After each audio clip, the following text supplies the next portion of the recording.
India live TV, सच सबसे आगे। दोस्तों, नाटक करना कोई मोदी जी से सीखे। कब हंसना है, कब किसका मजाक उड़ाना है और कब कहाँ घड़ियाली आंसू निकालना है, यह हमारे प्रधानमंत्री साहब से ज़्यादा अच्छा शायद कोई नहीं जानता होगा। मैं ये इल्ज़ाम नहीं लगा रहा हूँ दोस्तों, हकीकत बता रहा हूँ। एक वीडियो हम आपको दिखाते हैं। पहले इस साल अगस्त में प्रधानमंत्री नरेंद्र मोदी का एक ऐतिहासिक यात्रा हुआ। यात्रा में वो यूक्रेन पहुंचे थे और इस दौरान उन्होंने यूक्रेन के राष्ट्रपति वोलोडिमीर जेलेंस्की से मुलाकात की थी। पीएम मोदी और जेलेंस्की की मुलाकात के दौरान मोदी जी रोने लगे थे। वीडियो आप देख रहे हैं। यूक्रेन के राष्ट्रपति अपने देश में हुए कत्लेआम की कहानी सुना रहे थे प्रधानमंत्री नरेंद्र मोदी को और नरेंद्र मोदी रोने लगे। अब देखिए कैसे नरेंद्र मोदी घड़ियाली आंसू निकाल रहे हैं और इसीलिए हमने कहा कि घड़ियाली आंसू निकालना कोई नरेंद्र मोदी से सीखे।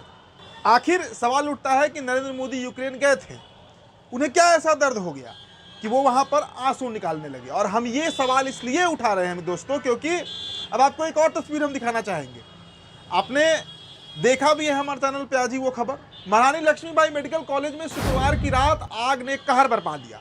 यहाँ वार्ड में अचानक आग लग गया जिससे 10 नवजात शिशुओं की मौत हो गई। बहुत दुख भरी खबर थी। इस घटना ने पूरे उत्तर प्रदेश समेत देश को झकझोर दिया है। मेडिकल कॉलेज में वार्ड जो था वहाँ पर रात लगभग 10:30 बजे सब कुछ सामान्य था, लेकिन 10 मिनट के अंदर ही वहाँ पर आग लग गई और थोड़े ही देर में आग ने पूरे वार्ड को अपने आगोश में ले लिया।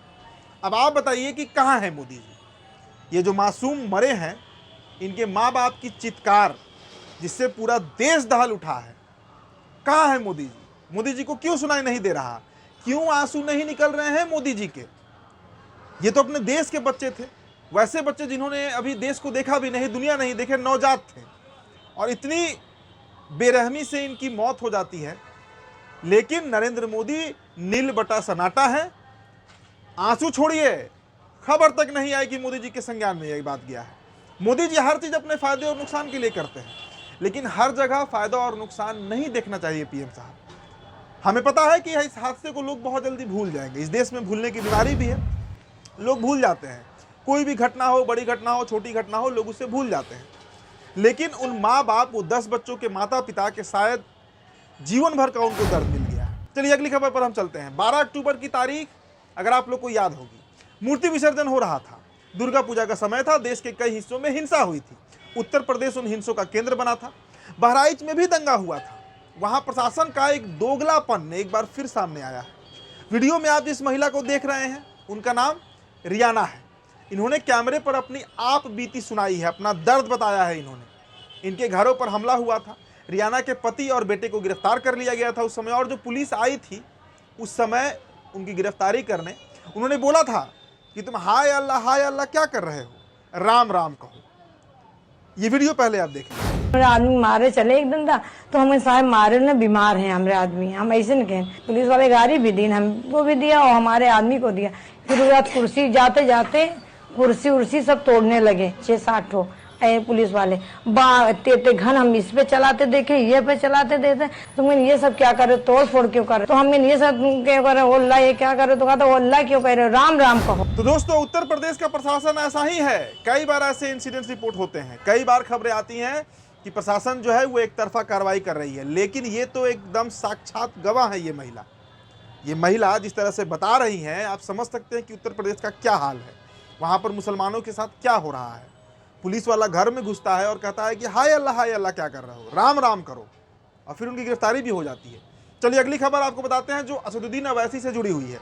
अवैसी ने एक डेटा अपने एक्स पर साझा किया है। उन्होंने लिखा है कि भाजपा द्वारा बहिष्कृत, विपक्ष द्वारा तिरस्कृत, घटता प्रतिनिधित्व क्या भारतीय मुसलमान हैं?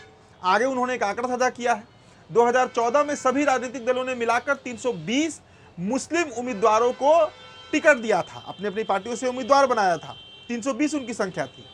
2024 का क्या आंकड़ा है? 2024 में यह संख्या नाटकीय रूप से गिरकर 94 पर ऐतिहासिक निचले स्तर पर आ गई है।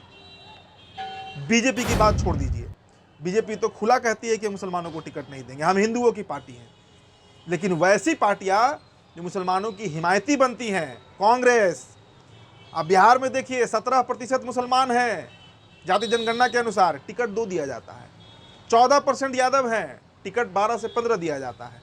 तो पूरे देश का गुणागणित यही है और इस पर ही असदुद्दीन अवैसी ने यह सवाल उठाया है कि हमारे यहाँ के मुसलमान का प्रतिनिधित्व कहाँ गायब हो रहा है। क्या इस देश में माइनॉरिटी जो है वो अब राजनीति से पूरी तरह बाहर हो जाए, ब्यूरोक्रेसी हो, जजों का जो एक लॉबी होता है, तमाम जगहों पर मुसलमानों का जो एक रिप्रेजेंटेशन है वो खत्म हो रहा है, पूरी तरह खत्म हो रहा है।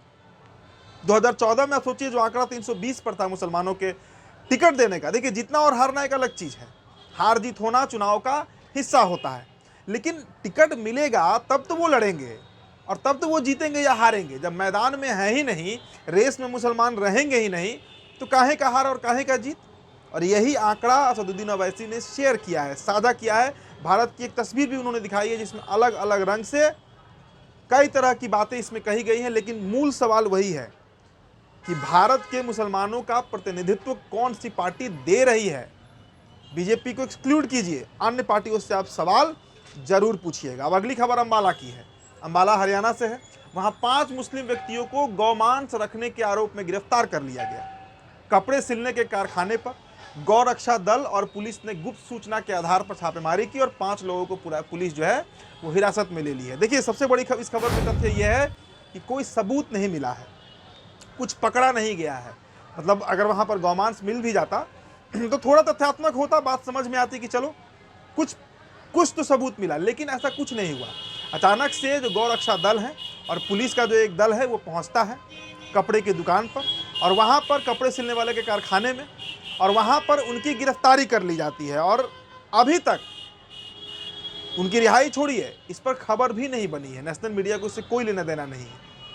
तो ये सब पूरे देश में बड़ा आम, बहुत कॉमन न्यूज़ हो चुका है, बहुत आम खबर बन चुकी है। ये इस तरह की तमाम खबरें, कभी गौमांस के नाम पर लिंचिंग हो जाना, कभी किसी इमाम बाड़े पे छापे मार देना, कभी मस्जिद में छापे मार देना, कभी मज़ार पर पहुंच जाना, उनका ज़मीन कब्जिया लेना, ये सब बड़ी आम खबरें हैं। लेकिन अंबाला से जो ये खबर निकल कर आई है, इसमें सबसे बड़ा तथ्य यही है कि विदाउट एनी प्रूफ, बिना किसी सबूत के इन 5 लोगों की गिरफ्तारी हो गई है, इन्हें हिरासत में ले लिया गया है। अब कब छूटेंगे, इन पर क्या कार्रवाई होगी, कौन कौन से मुकदमे लगेंगे, ये तो वहाँ की प्रशासन जानती होगी।